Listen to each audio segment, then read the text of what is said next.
नमस्कार मेरे प्यारे दोस्तों, आज हम इस वीडियो में आपके लिए लेके आए हैं कि आप लोग कैसे पहचानेंगे कि आपने जो अभी नौ दुर्गा में 9 दिन जो पूजा पाठ करी है वो आपकी स्वीकार हुई है या नहीं। तो इस वीडियो में हम आपको कुछ ऐसी जानकारी देंगे जो आपकी पूजा पाठ से संबंधित बहुत ज्यादा इम्पोर्टेंट है। आप लोग इस बात को समझ सकते हैं कि आपकी पूजा स्वीकार हुई है या नहीं। देखिए, वीडियो स्टार्ट करने से पहले हम आप सभी से ये बात जरूर कहना चाहेंगे कि आपने अगर अभी तक अपने चैनल को दुनिया को जानो को सब्सक्राइब नहीं किया है तो आप लोग चैनल को सब्सक्राइब कर लीजिए, जिससे कि आपको पूजा पाठ से संबंधित बढ़िया अच्छी जानकारी की अच्छी वीडियो आपको मिल सके। ठीक है, और हम आप सभी से हाथ जोड़ के विनम्र निवेदन करते हैं कि आप लोग प्रत्येक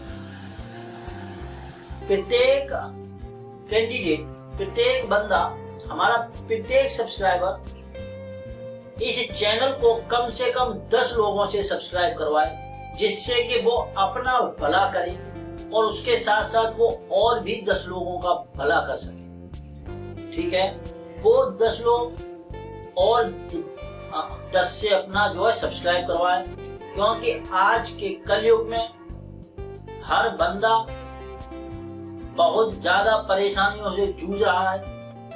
उसको समझ में नहीं आता कि उसका क्या होगा।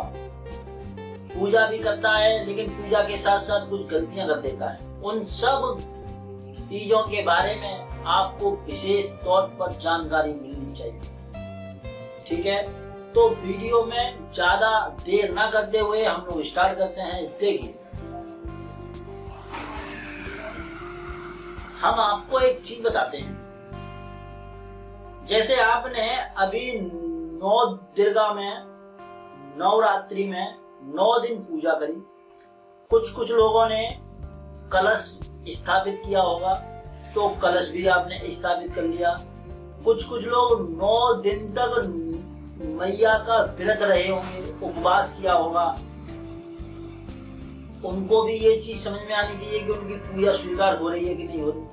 देखिए, पहली बात तो ये है कि जब आप पूजा करेंगे और आपकी पूजा 9 दिन तक चलेगी तो आपको ऑटोमेटिक ऐसा लगेगा कि जैसे आपके साथ कोई पॉजिटिव एनर्जी है।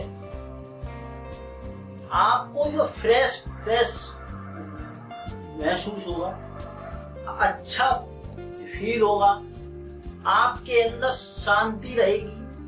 अगर ऐसे सिम्टम्स हैं तो ये सबसे बड़े सिम्टम्स हैं। इसके साथ आप इस वीडियो को लास्ट तक देखना, क्योंकि मैं आपको और भी ऐसी चीजें बताऊंगा जिससे कि आपको समझ में आ जाएगी कि आपके अंदर क्या क्या गलती हुई है।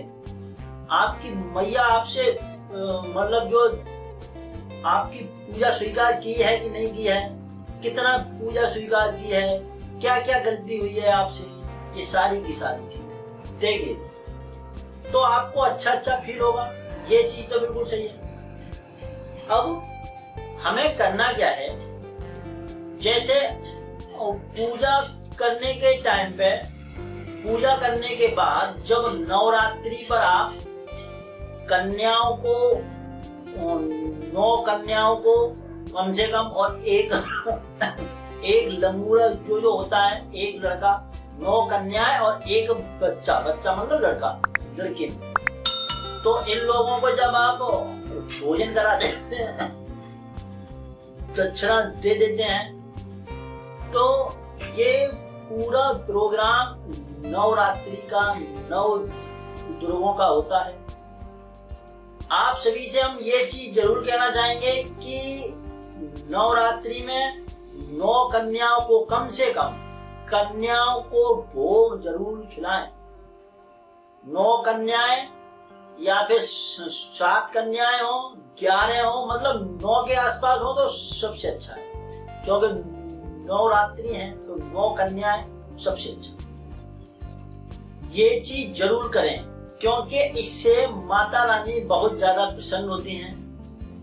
अब देखिए, ये आपने कर लिया, कन्याओं को आपने खिला दिया। अब हम आपको बताते हैं कि अगर नवरात्रि में 9 दिन तक जिस भी पूजा पाठ करने वाले के सपने में छोटी सी कोई कन्या आती है या कोई दुर्गा मैया का तस्वीर देखता है, तो आप ये मानिए कि आपकी पूजा स्वीकार हो रही है। सही है। अब कोई बच्ची आती है और बच्ची आपको मुस्कुरा के आपके पास बैठती है, या दुर्गा मैया की या फिर आप किसी भी मैया की पूजा कर रहे हैं, तो जो उसकी भी मतलब उसकी तस्वीर या उसका मंदिर आपको दिखता है, तो इसका मतलब है कि आपकी पूजा स्वीकार हो रही है, मतलब मैया आपकी पूजा स्वीकार कर रही है।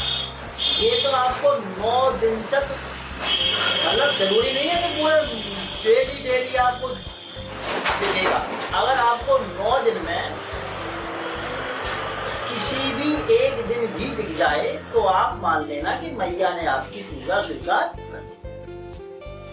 अब जब 9 दिन के बाद आप कलश वगैरह स्थापित करते हैं, तो कलश स्थापित करने के बाद जब आप उसको विसर्जन कर देते हैं, तो आपके साथ कुछ ऐसी चीजें होती हैं जिससे आप और क्लियर हो जाएंगे। पहली चीज तो यह है कि अगर आपसे कोई गलती हो रही है, तो आपको अपने अंदर आभास होने लगेगा कि मुझसे कुछ गलती हुई, आपको अजीब सा लगने लगेगा। अगर आपको अजीब सा लग रहा है, तो आप समझ जाइए कि आपसे कोई गलती हुई है। या फिर 9 दिन की पूजा के बाद मान लीजिए कोई कन्या आती है और वो जो गुस्से में आती है ना, अगर वो गुस्से में आती है, तो इसका मतलब है कि माता रानी आपसे गुस्सा हो गई है, कुछ आपने गलती कर दी। अब गलती समझ में आएगी नहीं, लेकिन फिर भी पूजा करते करते आपके अंदर ऑटोमेटिक ऐसे विचार आने लगेंगे कि मुझसे ये वाली गलती हुई है, तो आप उस प्रकार से समझ सकते हैं कि मुझसे ये वाली गलती हुई है। तो आप माता रानी से हाथ जोड़ के विनती कर सकते हैं, माफी मांग सकते हैं, और उस गलती को सुधारने के लिए आगे कुछ कर सकते हैं। सही है कि नहीं? इस प्रकार से आप चीजों को समझ सकते हैं। जैसे और हम आपको बताएं कि कुछ लोग नवरात्रि में साधु संतों को खाना खिलाते हैं, कन्याओं को खाना ना खिला के साधु संतों को दे देते हैं। देखिए, आप अगर नवरात्रि में पूजा कर रहे हैं, तो सबसे पहला काम है आपको कन्याओं को खाना खिलाना। आप 9 दिन में सप्तमी, अष्टमी, नौमी किसी भी दिन आप खिला सकते हैं। ऐसा कोई हार्ड एंड फास्ट नहीं है कि नहीं नौमी को ही हो, है ना। लेकिन अपनी तरफ से कोशिश करो कि आप सप्तमी, अष्टमी या नौमी तीनों में से किसी भी दिन कन्याओं को जो है कन्या खिला दीजिए। हलवा है, खीर पूरी है, और 5 रुपया दक्षिणा के रूप में दे दो, या फिर 11 रुपया दे दो। जैसी आपकी श्रद्धा हो उसके अनुसार आप कर सकते हैं। अब मैं बताऊं आपको कि आप कन्याओं को अगर खाना नहीं खिलाते और आप किसी साधु संत को जाकर के खाना खिला देते हैं या फिर भोग लगा देते हैं, मतलब जो है कि कोई साधु संत जा रहा है और उसको आपने 11 रुपए का कुछ मतलब जो है दक्षिणा दे दी, या फिर आपने जो है उसको खाना खिला दिया, तो ये काम आप कर सकते हो, लेकिन ये काम नवरात्रि में स्वीकार नहीं होता, इसका वो लाभ नहीं मिलता। ये पहले आपका काम है, कन्याओं को जरूर भोग कराएं, कन्याओं को खाना जरूर खिलाएं, क्योंकि माता रानी कन्याओं के रूप में आती है। सही है। विशेष फल पाने के लिए कन्याओं का भोग कराएं। ठीक है। अब ये चीज हो गई आपकी। अब हम देखिए आपको बताते हैं, जैसे आपकी पूजा स्वीकार हो रही है तो आपके साथ एक पॉजिटिव एनर्जी सी रहेगी, आपके अंदर एकदम रिफ्रेशमेंट सा रहेगा, आपको लगेगा कि आप बढ़िया बढ़िया सब होगा। मेरी बात समझ रहे हैं आप? बहुत जरूरी है। समझ में नहीं आता कि भाई पूजा स्वीकार हो रही है कि नहीं हो रही। पूजा तो बहुत करते हैं लेकिन फायदा कुछ नहीं मिलता। आप जब सोएंगे तो सुबह के टाइम पे 2 से 3, 4, 5 बजे के बाद, मतलब 2:30 से जो ब्रह्म मुहूर्त का समय होता है, उस समय आपके अंदर कुछ, मतलब आपको कुछ अच्छे सपने दिखाई देंगे। जैसे जो लोग हनुमान जी की पूजा करते हैं तो अंदर उनको दिखेंगे, मैया की पूजा कर रहे हैं तो मैया दिखेंगी, या फिर मतलब और भी जो धन प्राप्ति के जो संकेत होते हैं। देखिए, धन प्राप्ति के संकेत के ऊपर मैंने एक स्पेशल वीडियो बनाई, आप उस वीडियो को देखना और समझना। उस वीडियो में जो चीज मैंने बताई है, अगर वो सब फीलिंग्स आपके साथ होती हैं तो आप मान लेना कि हाँ, आपकी पूजा स्वीकार हो रही। मेरी बात समझ रहे हैं? वो वीडियो धन प्राप्ति से संबंधित है और धन प्राप्ति के लिए वो वीडियो आप जरूर देखना। उसमें मैंने सब कुछ बताया है, क्योंकि अगर मैं वही चीज इस वीडियो में बताऊंगा तो फिर वीडियो बहुत ज्यादा लंबी हो जाएगी, फिर आप मतलब परेशान होंगे। इसलिए मैंने इस वीडियो को ज्यादा लंबा नहीं किया। मनुष्य के जीवन में सबसे बड़ी समस्या पैसे की होती है और शरीर से संबंधित होती है। अगर कोई बीमार है व्यक्ति तो बीमारी की भी एक जो समस्या होती है, ये 2 समस्याएं सबसे बड़ी होती है। सही है। तन, मन और धन, सही है कि नहीं? तो मन तो आपका है ही, आपका तन अच्छा रहे और धन भी आपके पास रहे। तो इस प्रकार से आप समझ सकते हैं। उस वीडियो को आप जरूर देखना। जो लोग इसमें समझना चाहते हैं कि हाँ, मेरे साथ कुछ अच्छा हुआ है, मेरी पूजा स्वीकार हो गई, जो मैंने वीडियो में बताया है वो सब चीजें आपके साथ घटेंगी। जैसे मान लीजिए आपके साथ कुछ भी हो रहा है, आपने कलश स्थापित किया है तो आपके साथ पॉजिटिव चीजें आएंगी। सही है।